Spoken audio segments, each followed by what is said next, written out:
I was probably 23, 24 years old, and I heard the term dissociative amnesia, and I was like, "Oh my god." Like, this is something that, like, it was caused by my trauma, and so now when I think about it, it's like when I think about dissociative amnesia, it's like your brain protecting you from stuff you just don't need to know about. It's like, I just didn't need to know that, and my brain was like, "You don't need to deal with that. We don't need to know that. That's fine." Wow.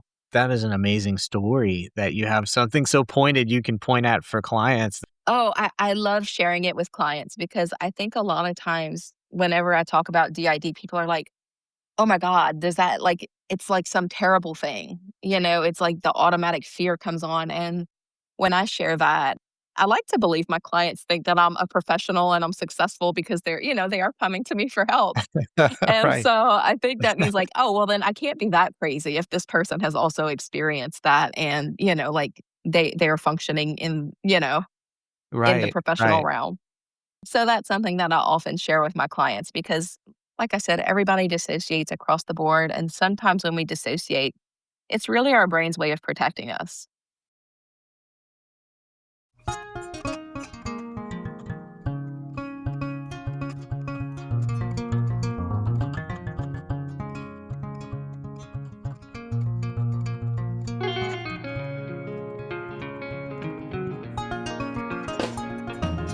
Welcome to Season 2 of The Cultured Therapist, a podcast for the curious and the bold to come together and discuss topics, interests, and experiences of the mental health care field. I'm your host, Arsene Winters, a licensed professional counselor in the state of Louisiana, and I work in the field in private practice. Each episode, I interview a helper from a specific region of the United States that is providing care for others through this work.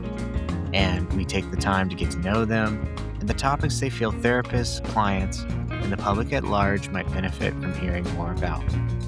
With so many topics to choose from, there is bound to be something here for everyone.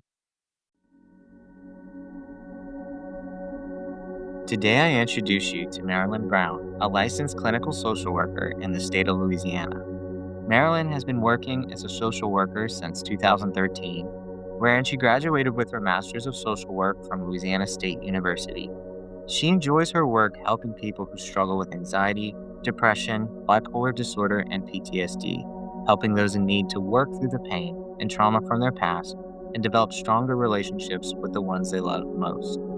Marilyn is certified in EMDR and uses other modalities such as IFS and CBT to help her clients to process their traumas and learn more about their inner self.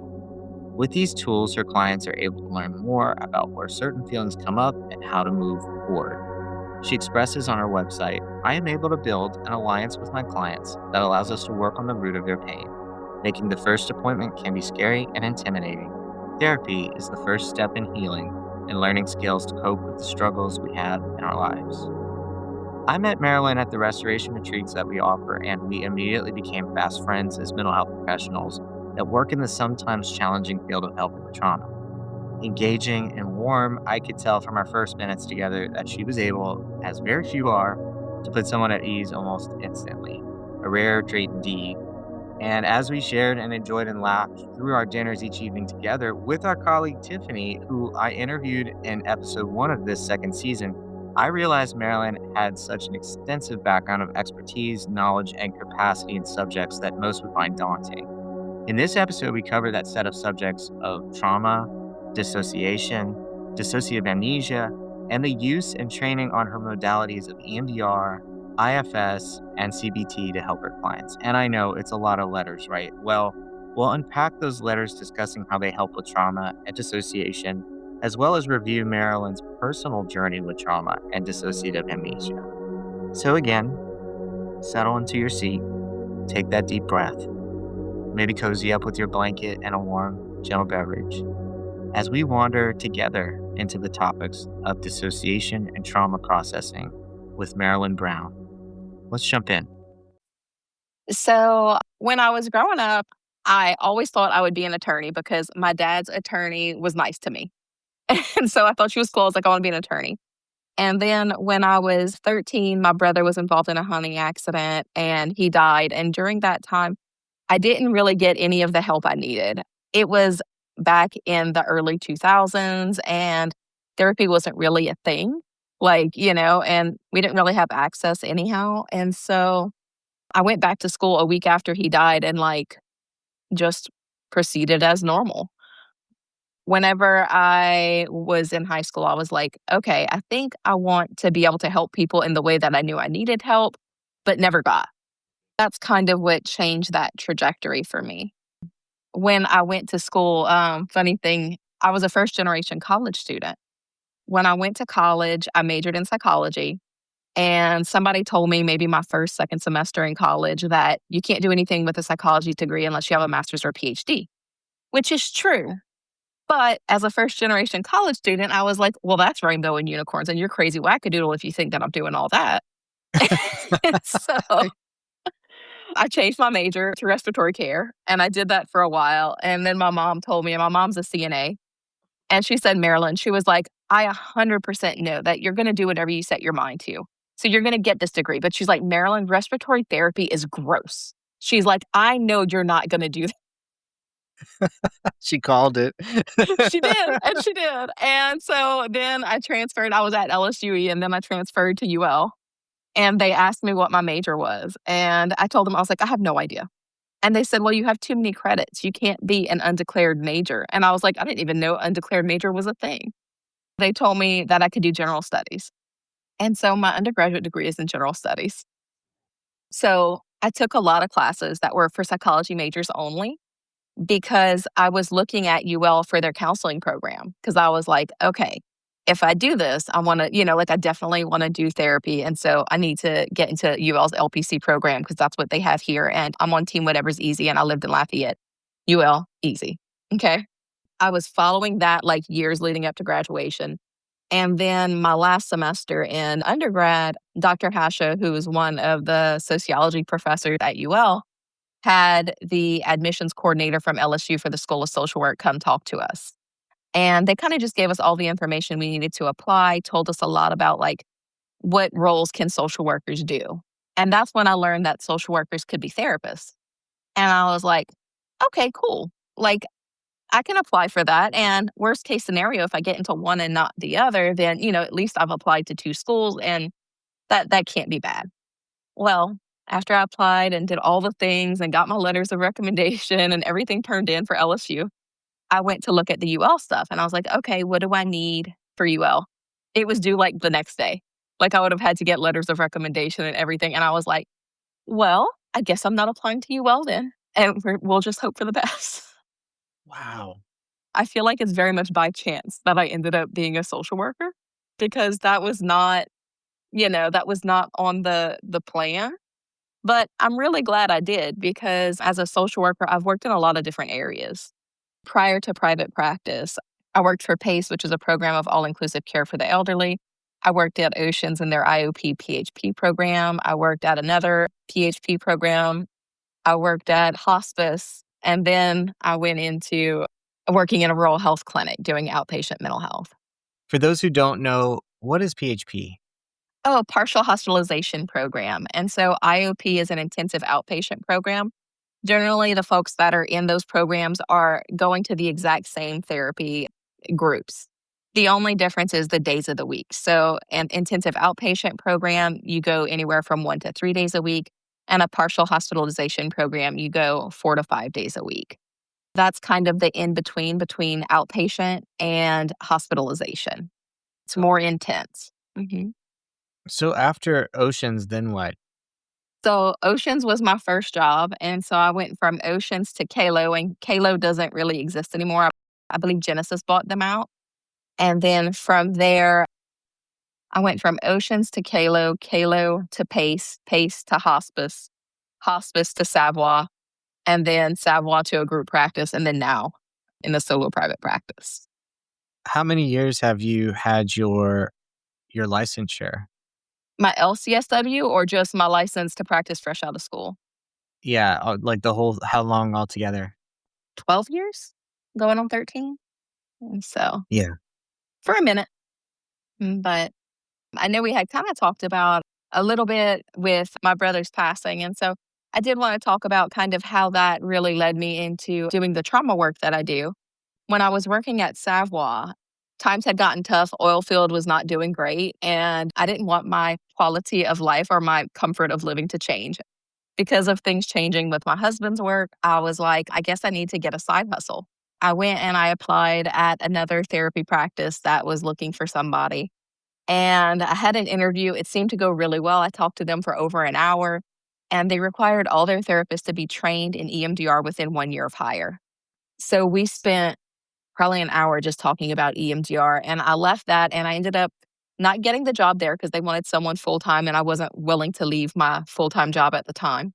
But what it did was it really put a bug in my ear, and I was like, I don't know if I believe in this EMDR stuff. It sounds kind of hippy dippy. I'm not sure. But if the research says what it says, then I'm interested in getting trained in it. At that time, I went, I looked it up, I saw when there was another training happening.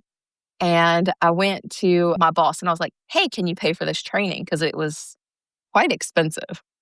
And they looked and they were like, oh, well, you're in this other contract that says you're going to keep working for us for at least another 2 years, which is why I didn't want to leave them. Like I wasn't interested in working elsewhere. And so they agreed to pay for my EMDR training. I went in very skeptical. I was like, I'm here because the research says that it's legit, but let's see what happens. When I got trained in EMDR was in March of 2020, which we all know where the world was at that time. When I got trained in EMDR, I got the alert on my phone and it said, New Orleans has its first confirmed case of COVID. And I turned and I looked in the room and there was like about 20 or 30 something of us, none of us wearing masks or anything.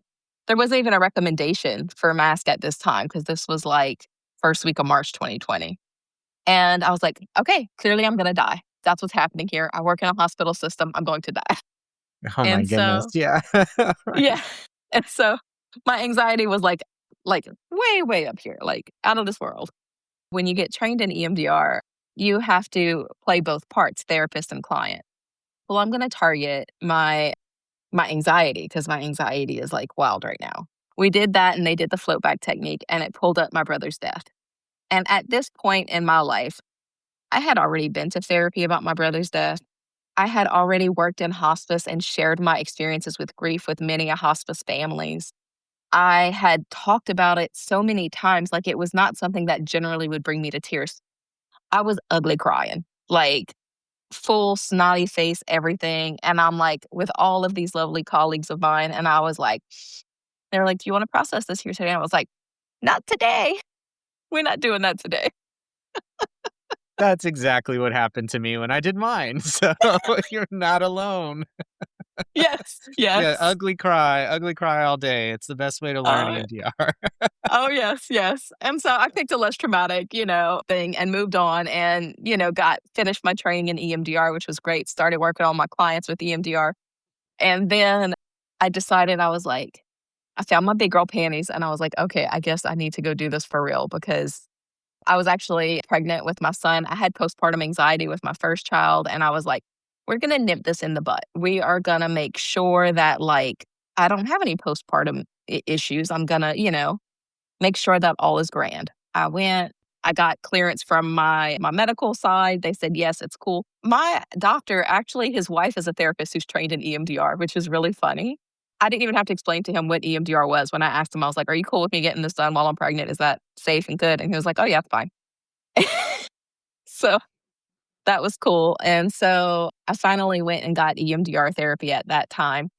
And the best way that I could describe it was like my anxiety went from like just my general everyday anxiety went from like a 7 down to like a 2. I was like, this is nice. Wow, that's a significant drop. That is Yeah, wonderful. yeah, yeah. So that kind of brought my anxiety down quite a bit, which was really helpful.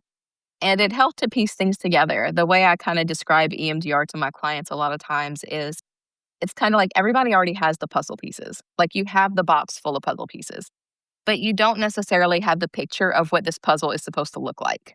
Sometimes part of EMDR is we're providing the additional information needed to be able to put the pieces together. So, kind of giving that education, which is kind of like giving you the picture that it's going to look like when it's finished. And then we're doing processing. And during processing, those puzzle pieces are coming together. what that looked like for me whenever I was experiencing EMDR is when my brother died, I didn't even know he died until I got to the hospital. Like, I heard he was shot, but I thought he was shot with a BB gun. And so I thought we were going to the hospital and that this was no big deal and he was fine and that he was a sissy or whatever and it was fine. And I got to the hospital and I found out he died by one of my relatives running out screaming that he died. I was absolutely shocked. Went into the hospital. The first thing I did was walked up to the receptionist and I said, I want my mom. She was kind of asking me, like, what are you talking? Like, who's your mom? Like, what? And I gave her the information. And she was like, well, your mom's in the emergency room. You're a minor, which I was 13. And she's like, you can't, we don't allow visitors in the emergency room that are under 18. And I was so upset because my sister was 18. And so she was with my mom. And before processing, I just felt totally alone whenever I would recall the memory and I would talk about it. And then after processing, like the pieces of information that came up that I already kind of knew but hadn't connected to this was that one is it was a small rural hospital and my mom is one of five. In my generation, I'm one of 15. Okay. The entire waiting room was full of my family. And my mom just grabbed me and held me and, to me and whatever. It was like I had people to care for me. It was okay. Whenever all that stuff happened, it changed the memory from feeling so cold and lonely to feeling like, God, I'm so glad that I had people that could be there for me. And then, like, the other pieces that kind of came up for me that made it less disturbing was like, that poor receptionist did not have any of this on her bingo card that day when she got up and went to work that morning.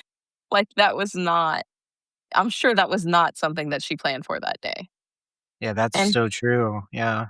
yeah, and she probably didn't want to tell me I couldn't be with my mom any more than I wanted to hear it. But also, like, looking back at it, it protected me by not letting me go back there because one, my mom was in no place to comfort me. Absolutely none. And I didn't need to see my brother's body the way that it was in the emergency room. I don't need to imagine. I don't need that visual. I never needed that visual. That hospital policy was there in essence to protect me, and it did because those aren't things that I've had to deal with. I don't have those things. With EMDR, it went from me being really angry with the system and what it did to kind of realizing how that system really protected me in those moments. And so it just made things a lot less painful. That was something that was really helpful in EMDR. And it also took away a lot of the anger I had. I had a lot of anger because I know I've talked about it being a hunting accident, but it was actually one of my cousins that was the one who had the gun that went off. When I say I was angry with him for, let's see how many years it was 20 years before I went and got processing.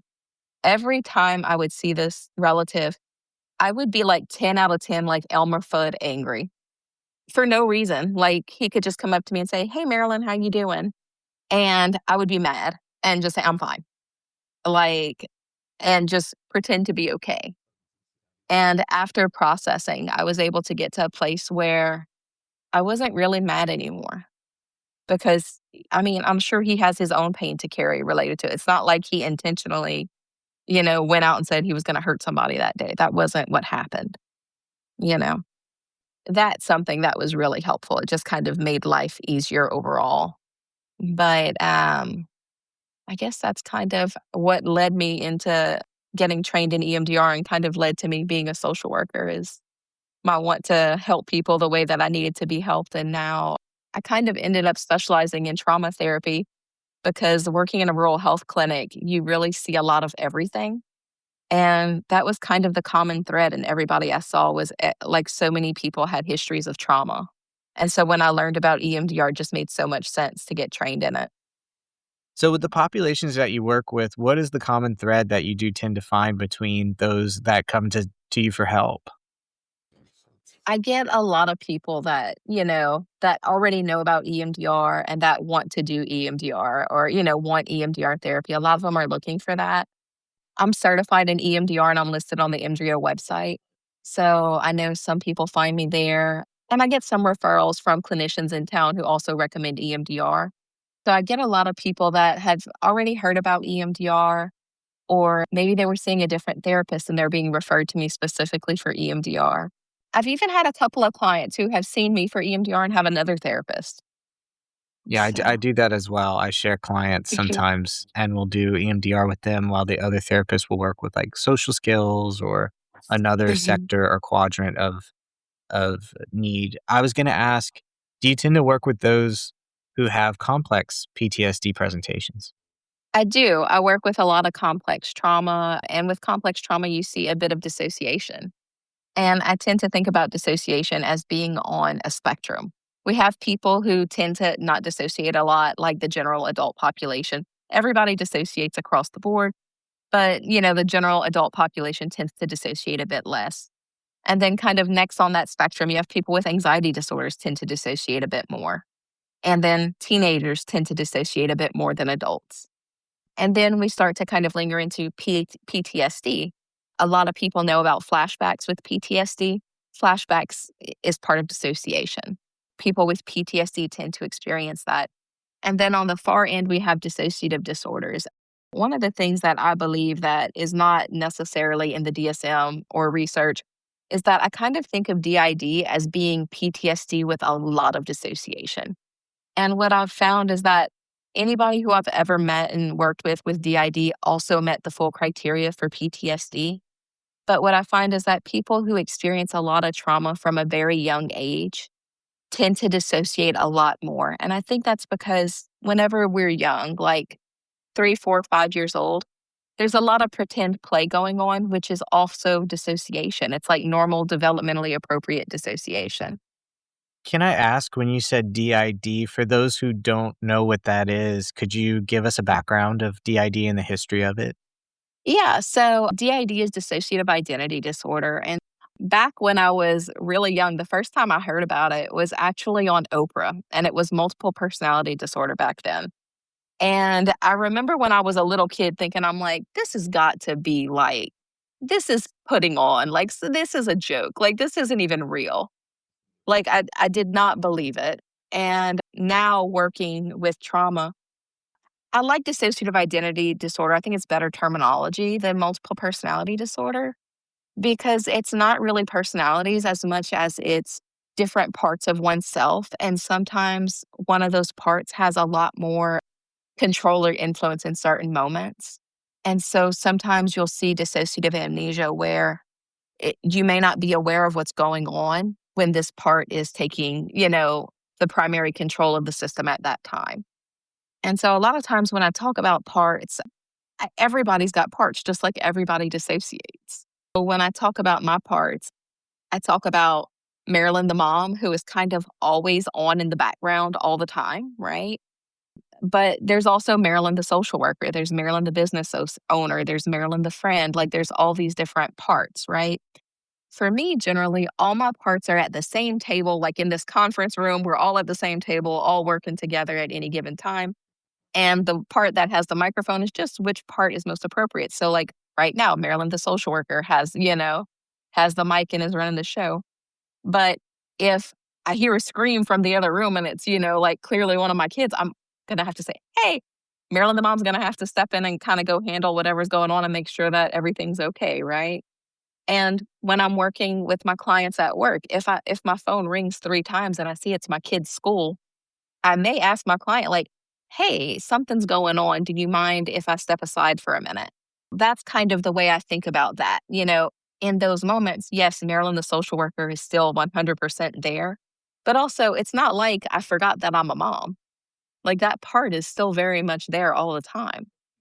We all have different parts. And so, whenever we experience something like DID or dissociative identity disorder, it is much more like instead of all the parts being in the same room together, sometimes it's maybe there's 1 or 2 parts in the room together, and maybe the other parts are locked outside. And like you may have awareness of them, like you can hear them outside making a ruckus or whatever, or you may not even be aware of them. Like you may have no knowledge of their existence. Parts can look different for different people, and dissociative amnesia is a big part of a diagnosis of DID. That's something that really kind of goes along with that as well. What's your background in dissociative amnesia? So I remember the first time I learned about dissociative amnesia. I was in grad school and I was in the DSM class, and they were talking about all the different, it was basically vocabulary. And they said dissociative amnesia and they described what it was. And I remember the first time I heard it and I was like, "Oh my god, like this is something that other people experience. Like it's not just that I've lost my mind."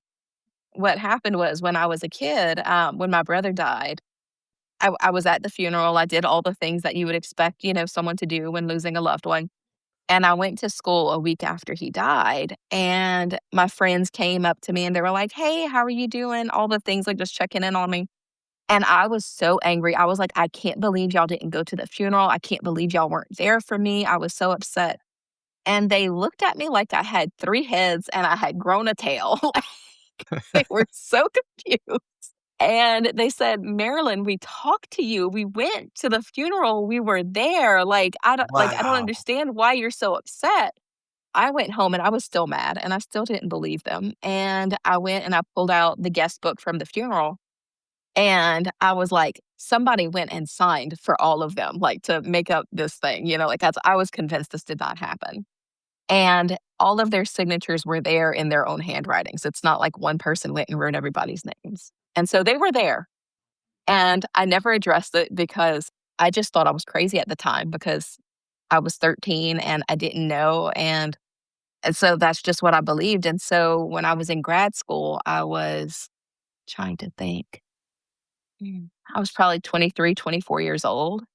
And I heard the term dissociative amnesia. And I was like, oh my God, like this is something that, like, it was caused by my trauma. And so now when I think about it, it's like when I think about dissociative amnesia, it's like your brain protecting you from stuff you just don't need to know about. It's like, I just didn't need to know that. And my brain was like, you don't need to deal with that. We don't need to know that. That's fine. Wow. That is an amazing story that you have something so pointed you can point at for clients. That must be really helpful. Oh, I love sharing it with clients because I think a lot of times whenever I talk about DID, people are like, "Oh my god, does that like it's like some terrible thing." It's like the automatic fear comes on, and when I share that, I like to believe my clients think that I'm a professional and I'm successful because they are coming to me for help. And Right. so I think that means like, "Oh, well then I can't be that crazy if this person has also experienced that and, like they're functioning in the Right. professional Right. realm." So that's something that I often share with my clients because, like I said, everybody dissociates across the board. And sometimes when we dissociate, it's really our brain's way of protecting us. I think about it as being like the black box in the airplanes, you know? You don't really access it unless you need it. I like that a lot. Yeah. Yeah. And so sometimes I have clients that are worried about like repressed memories coming up, and I'm like, they might not. But if they do come up, we can handle it, and sometimes it's related to the memory that we're working on in processing. If it is, we may just continue rolling with it. We're gonna keep processing. But if it's something that's totally unrelated and it caught you off guard and it's like, "I don't know what this is," then we may use the container exercise and then go back to resourcing and really helping to regulate back to baseline and talk about, like, what does that mean? And how do we go moving forward? Because that's gonna be different for everybody. When you think about the work that you've done with dissociation, what are some of the difficult parts or struggles that you've experienced as a professional working with that particular concern? So when I first started working with EMDR, one of the risks of EMDR is that you can dissociate. And so that's something that we often talk about, that window of tolerance. When I had clients with DID, I was really nervous about working with them with EMDR, even though they had these trauma histories. And I'm like, well, this is the best way I know to treat trauma, but I don't want to treat, you know, I don't want someone who dissociates a lot to dissociate during EMDR. And so I actually did an IFS training. I did a EMDR informed IFS or IFS informed EMDR. I don't know. But IFS informed EMDR training. And so when I did that, it really gave me a glimpse into IFS. I did that training initially to kind of figure out how can I help my clients to do EMDR in a way that's more gentle, that is less likely to cause dissociation. And then that kind of opened up another Pandora's box for me, which is I am not level 1 trained in IFS by the IFS Institute, but I've done quite a bit of training with IFS. So, Beau Lavalette did a training, and it was for people who work with veterans, and I do see some veterans from time to time. He had a training at Chico State Park, and it was an IFS training, and it was an experiential training. I got to do that, and that really, I wish I would have done that before I did the IFS informed EMDR, because that really gave me a better understanding for what is IFS and how do I work with that. So I also dabble with IFS. And so my people that dissociate a lot more, I may start with IFS and then kind of work towards EMDR, or we might just stick with IFS. It just depends on the person and what they're comfortable with. That's what I use as a way to sort of bridge the gap and make it so that Mhm. I'm not saying I'm trained because it's like $8,000 later and I can say I'm trained. Yeah, yeah, But no offense, IFS yeah. folks. I'm just saying. Yeah. Like, Another person who is trained in IFS and does a lot of IFS trainings in town told me, she said, you can say that you're doing IFS because she's like, you are. She's like, you're not level 1 trained, but you are trained in IFS. And this is a person that's actually trained in IFS. Now, do I say that I'm trained in IFS? I say I have some training in IFS. I don't say that I'm IFS level 1 trained. I wanted to ask you about your experience of using IFS with dissociation. Is that something that you have been able to incorporate it towards? I have. That's actually primarily when I use IFS is with my people that like I know dissociate, or like if it's someone that I need to do the mid with. And the mid is the multidimensional inventory of dissociation. And so I'll do the mid with anybody who scores above a 20 on the DES, or even if somebody scores like, or I think, I'm trying to think, I think the DES says above a 30, but I was recently rereading my mid manual, and it actually says if they score above a 20 on the DES, you should be doing the mid. Yeah. So I was, or like if someone comes and they're like, "Oh, yeah, I definitely have parts with names," I'm doing the mid. I don't care what the DAS says. Like, we're just gonna do the mid, right? And so with IFS, a lot of times, I the beginning of IFS, and IFS is something I still feel rusty on. I have my folder with my lovely scripts from my training that I pull out, like, every time I do IFS because that's what makes me feel good. I always start with, like, "Okay, so can you tell me about your parts, or what parts need the most help today? Like, which parts feel like they need the therapy today?" And so I usually start there and I go through the list of questions about the part to kind of help to get to know the part. And then I'll ask, are there any other parts around? And then we kind of go through that. So that really a lot of that and kind of learning about those parts and then finding out like, what do those parts need? Or do any of these parts need anything from any of the other parts to feel safe? Or like, what is the part's role? I had one client who, at first, I was treating her for PTSD and I had no idea she dissociated. And then later found out like she would go into these rages and she would black out every time. We started working on what we called the angry part. And then the angry part became the teenage part. And then it wasn't angry anymore, and the amount that that helped in her life, and we ended up, she was one of the first ones that I did IFS informed EMDR with, and it helped her so much, like, in that time, she went from living with family to living independently, getting promoted at her job to a management position.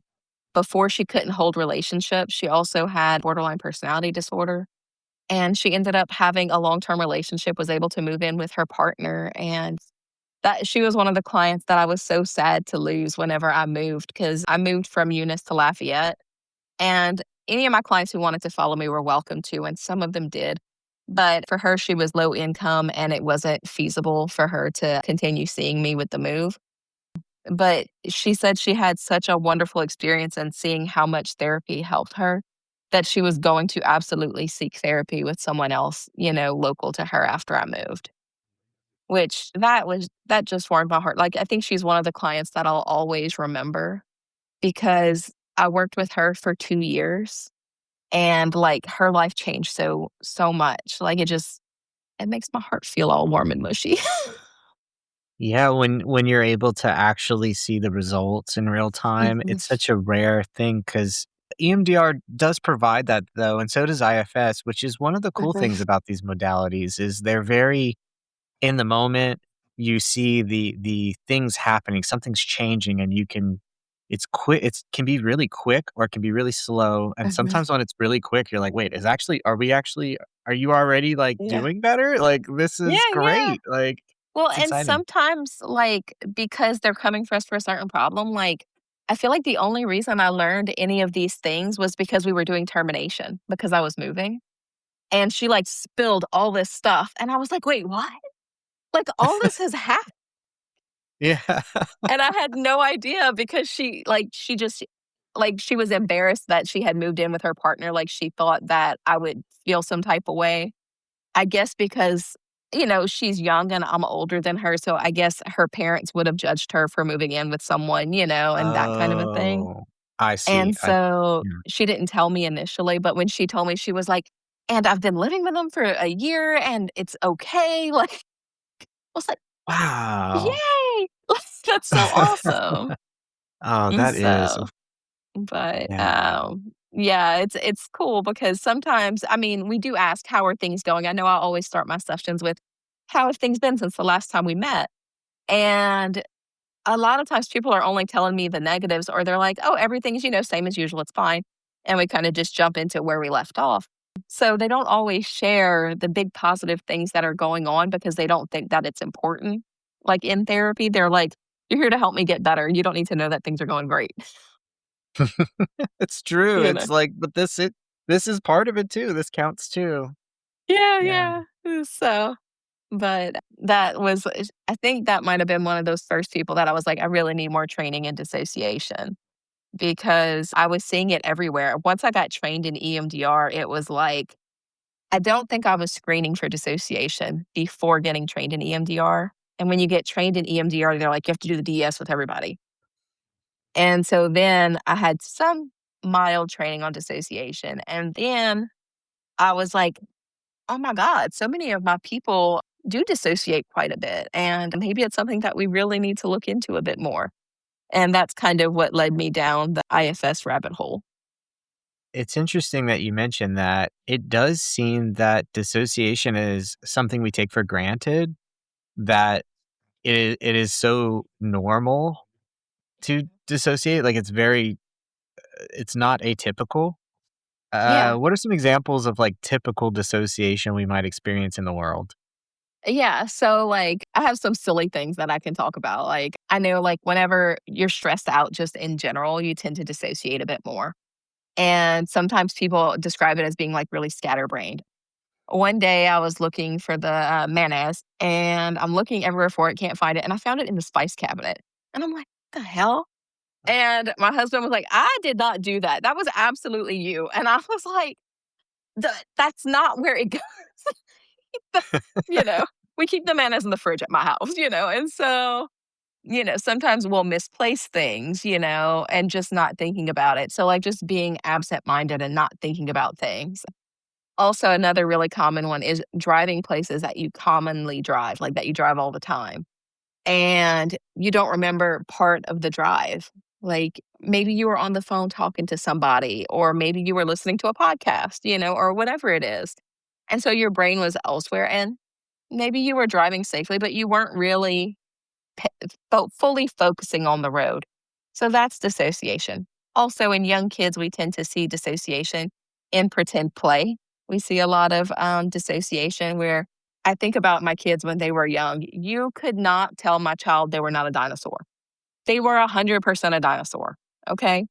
That's dissociation, right? We all experience dissociation to some degree.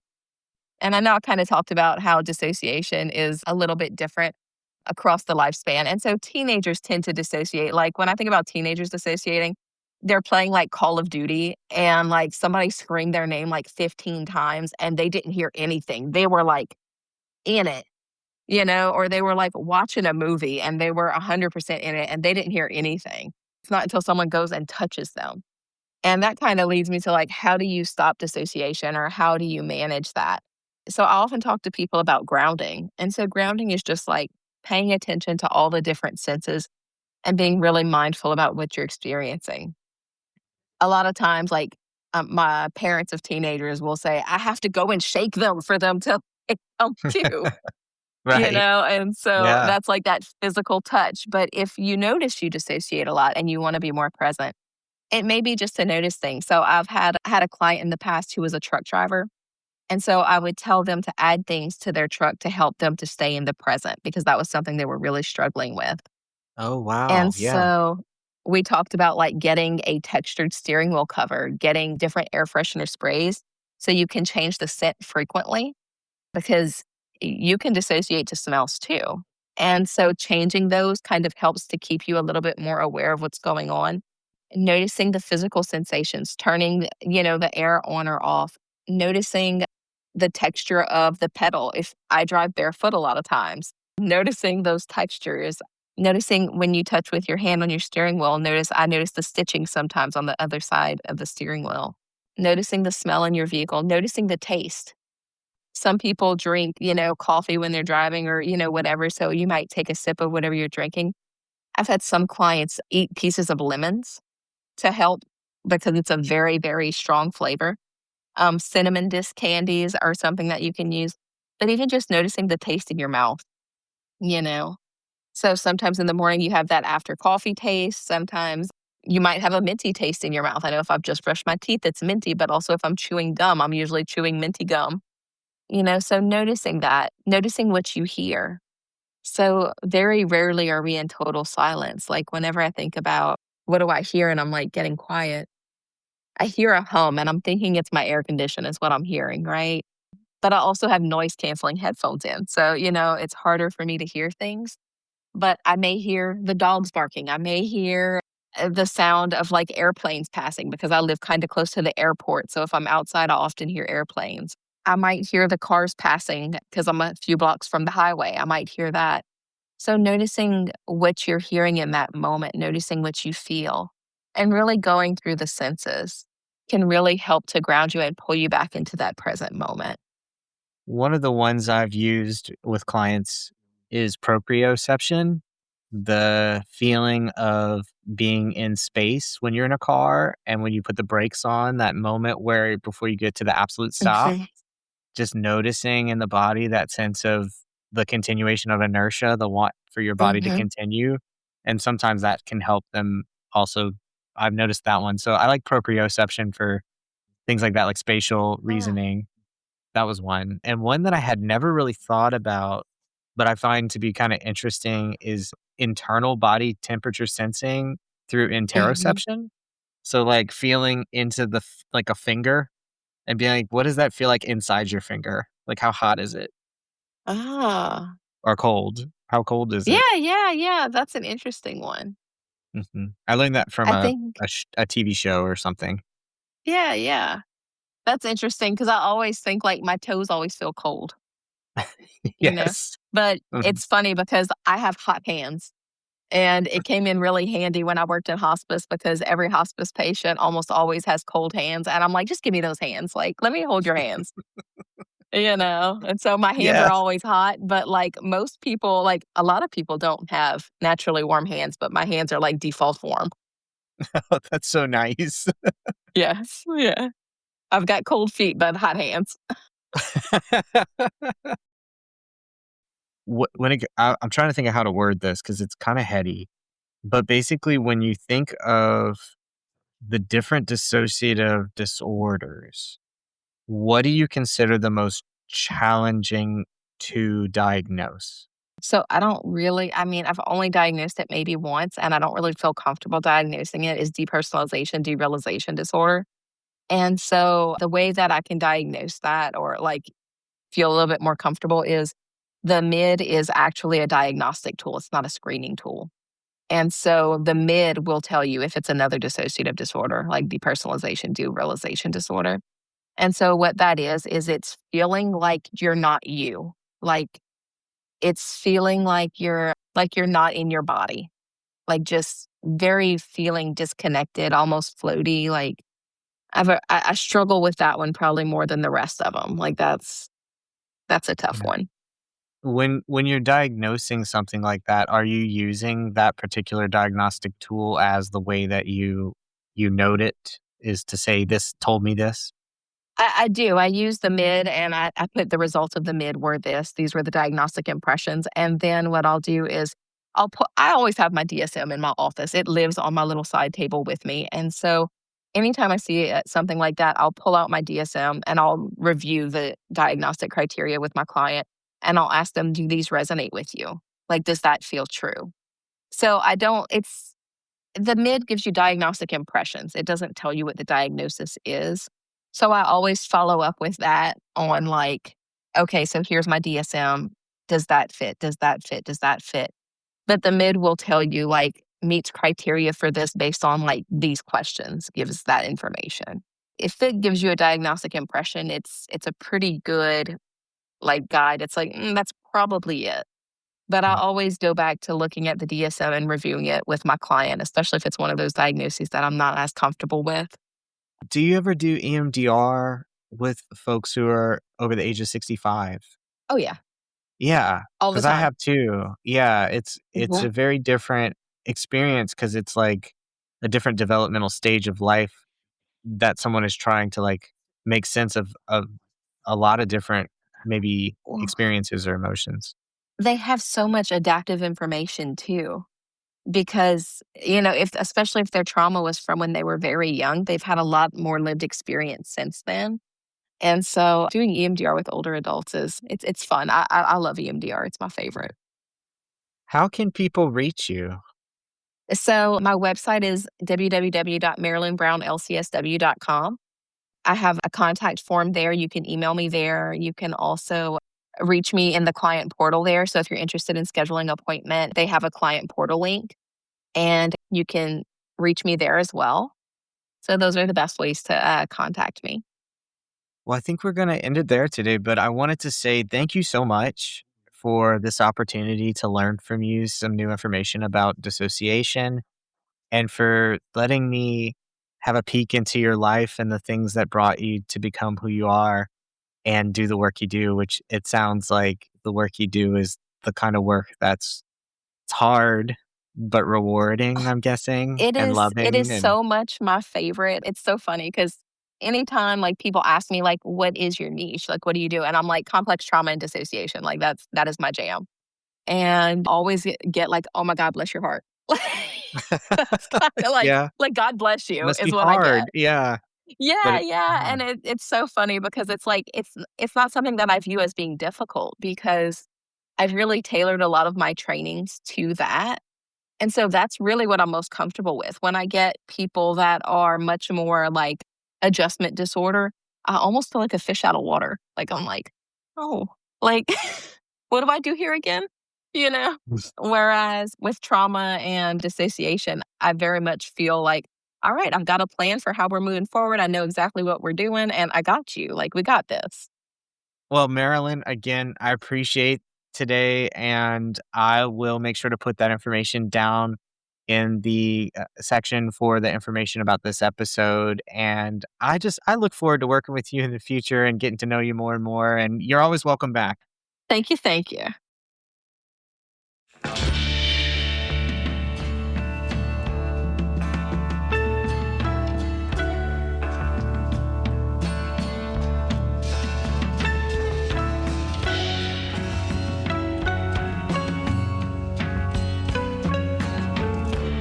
The Culture Therapist is created, voiced, and edited by R.C. Winters, a licensed professional counselor in the state of Louisiana.